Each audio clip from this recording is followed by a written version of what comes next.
بسم اللہ الرحمن الرحیم۔ السلام علیکم ورحمۃ وبرکاتہ۔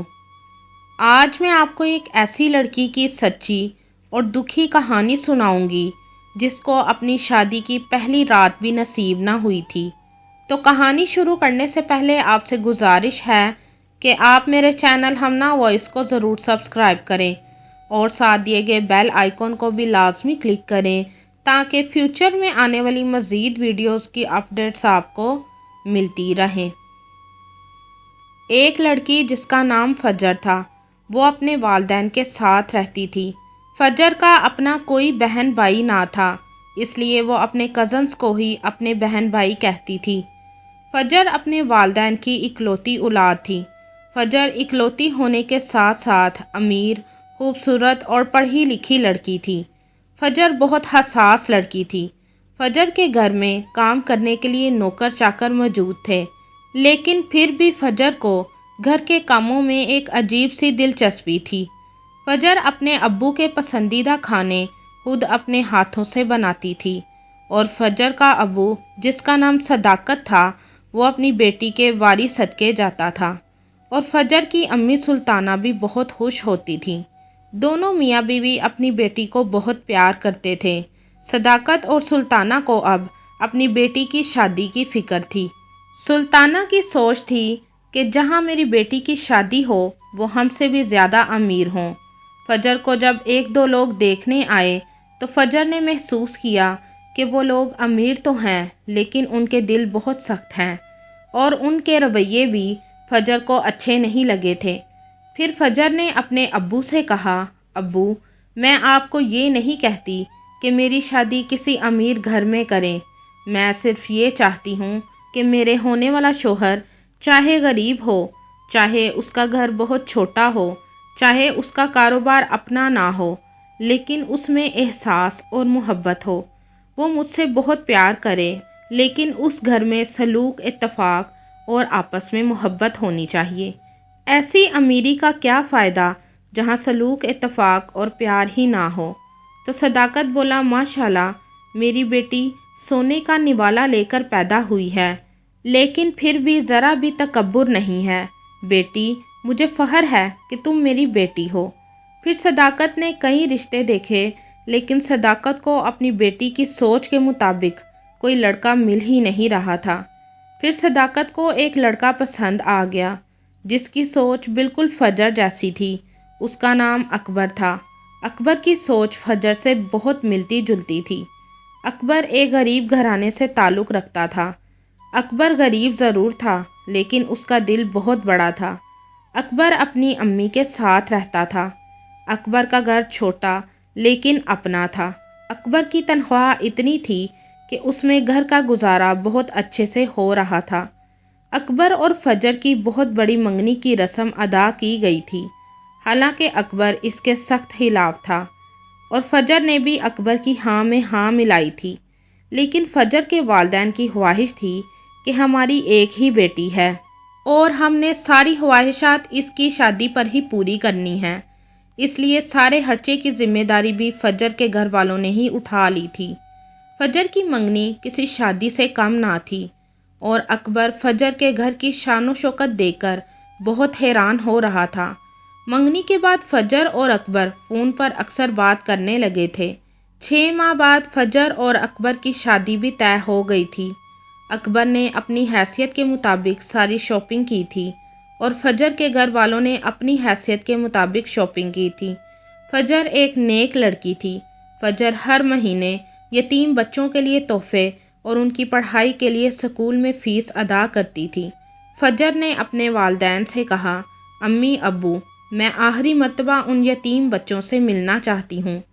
تو فجر کے والدین بولے، بیٹی، تم ایسی باتیں کیوں کر رہی ہو؟ تو فجر بولی، ابو، ابھی تو میں آپ کے گھر میں ہوں، کچھ دنوں بعد میں اکبر کے گھر میں چلی جاؤں گی، تو مجھے اکبر کی حیثیت کے مطابق چلنا ہوگا۔ تو صداقت بولا، بیٹی، تم ہر مہینے مجھ سے آ کر پیسے لے جایا کرنا اور ان یتیم بچوں کی مدد کر دینا۔ تو فجر بولی، نہیں ابو، میں اکبر کے مطابق چلنا زیادہ پسند کروں گی، کیونکہ میں نہیں چاہتی کہ میں زندگی کے کسی بھی موڑ پر اکبر کو ناراض کروں۔ تو صداقت اپنی بیٹی کی یہ بات سن کر بہت خوش ہوا اور بولا، بیٹی اللہ تم کو سدا خوش رکھے۔ فجر جس نے شادی کے بعد اکبر کے ساتھ زندگی گزارنے کے نہ جانے کون کون سے خواب پہلے ہی دیکھ لیے تھے، فجر کو اکبر سے محبت ہو گئی تھی۔ آخر شادی کا دن بھی آ گیا۔ فجر دلہن بنی بہت پیاری لگ رہی تھی اور ہر کوئی فجر کی تعریف کر رہا تھا۔ فجر بہت خوش تھی کہ جلد ہی وہ اکبر کی ہونے والی ہے۔ جب اکبر بارات لے کے فجر کے گھر آیا تو اکبر کا ویلکم بہت شاندار طریقے سے فجر کے گھر میں کیا گیا۔ تو سب سے پہلی رسم راستہ رکائی کی تھی۔ اکبر بہت پریشان ہو گیا تھا کہ میرے پاس تو اتنے پیسے ہی نہیں اور انہوں نے 10,000 کی ڈیمانڈ کر دی ہے۔ بہت مشکل سے اکبر نے 3,000 دے کر اس رسم سے جان چھڑوائی تھی، اور یہ سب رسمیں فجر کی کزنیں کر رہی تھیں، کیونکہ یہ بات پہلے ہی ہو چکی تھی کہ فجر کی کوئی بہن نہیں ہے تو سب کزنیں سالی ہونے کے ناطے ساری رسمیں ادا کریں گی۔ نکاح کے بعد دودھ پلائی کی رسم تھی اور اس مرتبہ اکبر سے 25,000 کی ڈیمانڈ کی گئی تھی۔ اکبر بہت پریشان تھا۔ وہ سوچنے لگا، میرے پاس صرف 5,000 ہیں اور یہ تو 25,000 مانگ رہی ہیں۔ اکبر کی امی جس کا نام عطیہ تھا، اسے ان سب رسومات پر بہت غصہ آ رہا تھا۔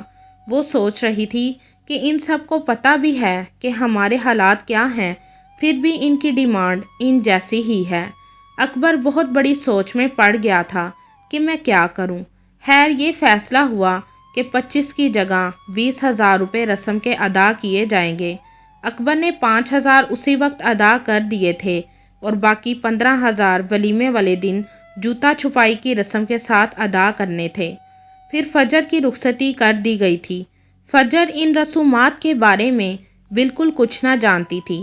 فجر جب اکبر کے گھر آئی تو اکبر کی امی بہت غصے میں تھیں۔ جہاں اکبر کی امی کو اچھے طریقے سے فجر کا اپنے گھر میں ویلکم کرنا چاہیے تھا، وہاں اکبر کی امی کا منہ غصے سے سرخ ہوا تھا۔ فجر کمرے میں پھولوں کی سیج پر بیٹھی اکبر کا انتظار کر رہی تھی اور بہت خوش ہو رہی تھی کہ اللہ کا شکر ہے کہ مجھے اکبر جیسا چاہنے والا شوہر ملا ہے۔ باہر اکبر کی امی غصے سے اکبر کو بول رہی تھی کہ تمہارے سسر کو سب پتہ بھی تھا تو پھر ان رسموں پر اتنی ڈیمانڈ کیوں کی گئی ہے؟ تم پہلے ہی 3 مہینے کی ایڈوانس سیلری لے چکے ہو۔ وہی 5,000 تھے جس میں گھر کا گزارا کرنا تھا، لیکن وہ بھی انہوں نے نہیں چھوڑے، اور بار بار منع کرنے پر بھی انہوں نے اپنی ضد نہیں چھوڑی۔ انہوں نے تو شادی میں میری ناک کٹوا دی ہے۔ سب لوگ طرح طرح کی باتیں کر رہے تھے۔ کہا بھی تھا کہ سادگی سے نکاح کر لیتے ہیں، پر نہیں، انہوں نے تو اپنی شان و شوکت دکھانی تھی۔ سب رشتہ داروں کے سامنے ذلیل کروا کر رکھ دیا ہے۔ آج یہ کچھ کیا ہے تو نہ جانے آگے آگے اور کیا کریں گے۔ ایک مرتبہ بھی انہوں نے ہماری بات نہیں سنی، اپنی ہی انہوں نے منوائی ہے۔ اب دیکھو نا، دودھ پلائی کے 20,000 مانگے ہیں، 5,000 لے بھی لیے، لیکن ابھی بھی 15,000 باقی ہیں۔ اب نہ جانے کل جوتی کی رسم پر کیا کریں گے۔ فجر یہ باتیں سن کر پریشان ہو رہی تھی۔ فجر کیا کیا خواب لے کر اکبر کے گھر آئی تھی، پر اسے کیا خبر تھی کہ شادی کی پہلی رات بھی اس کے نصیبوں میں ہے یا نہیں۔ اکبر بھی ان رسومات سے بہت پریشان ہو گیا تھا۔ اکبر نے سوچ لیا تھا کہ میں فجر کو اس کے گھر واپس بھیج دوں گا۔ اکبر اندر کمرے میں آیا تو فجر اس کی طرف مایوس آنکھوں سے دیکھنے لگی تھی۔ اکبر بولا، فجر مجھے معاف کرنا، میں یہ شادی قائم نہیں رکھنا چاہتا، تم اپنے گھر جا سکتی ہو۔ تو فجر رونے لگی اور کہنے لگی، اکبر اس میں میرا کیا قصور ہے؟ میں تو ان رسموں کے بارے میں جانتی بھی نہیں ہوں۔ اکبر تم مجھے جیسا رکھو گے میں تمہارے ساتھ ویسے ہی زندگی گزاروں گی۔ تو اکبر بولا، نہیں فجر، ایک دن میں ہی تمہارے گھر والوں نے مجھے میری اوقات دکھا دی ہے۔ میں تمہیں یا تمہارے گھر والوں کو اور برداشت نہیں کر سکتا، تم جا سکتی ہو۔ فجر نہیں چاہتی تھی کہ اس کی شادی ٹوٹے، لیکن اس نے یہ محسوس کیا تھا کہ جیسے اکبر اور اس کی امی سے ان کے صبر یا غریبی کا امتحان لیا گیا ہو۔ فجر اپنے والدین کے گھر آ گئی تھی۔ فجر بہت روئی، لیکن اس کے والدین ہمیشہ اسے یہی کہہ کر چپ کرواتے رہے کہ فجر، شاید تمہارے نصیبوں میں وہ لڑکا تھا ہی نہیں، یا تمہارے لائق وہ تھا ہی نہیں۔ آج بھی فجر سوچتی ہے، کیا میری شادی میری وجہ سے ٹوٹی تھی، یا میرے والدین کی وجہ سے ٹوٹی تھی، یا ان رسموں کی وجہ سے جو اکبر اور اس کی امی کی برداشت سے باہر تھی۔ اکبر ایک غریب لڑکا تھا۔ وہ اتنا کماتا تھا کہ ان کے گھر کا گزارا چل رہا تھا، اور اپنی شادی پر اس نے 3 مہینے کی تنخواہ ایڈوانس میں لے لی تھی، لیکن ان میں سے کچھ پیسے اس کی شادی میں لگ گئے تھے، اور جو بچے تھے وہ اس نے آنے والے وقت کے لیے رکھے تھے، لیکن وہ پیسے اس نے اپنی شادی کی رسموں میں لگا دیے تھے۔ فجر کے گھر والوں کو پتہ بھی تھا کہ اکبر اس لائق نہیں کہ شادی کی رسموں کو ادا کر سکے، پھر بھی انہوں نے ان رسموں کو ہونے دیا تھا، جس سے اکبر اور اس کی امی بہت پریشان ہو گئے تھے۔ وہ سوچتے تھے کہ فجر کے گھر والوں کو ان کا احساس نہیں ہے، اور شاید ان رسموں کی ہی وجہ سے اکبر نے فجر کو اس کے گھر یہ سوچ کر بیچ دیا تھا کہ جب آج انہوں نے ہمارا احساس نہیں کیا تو کل کو کیا کریں گے۔ کیا اکبر نے فجر کو شادی کی پہلی رات کو ہی اس کے گھر بیچ کر ٹھیک کیا تھا؟ آپ بھی اس کہانی کے بارے میں اپنی رائے کمنٹ میں ضرور بتائیے گا۔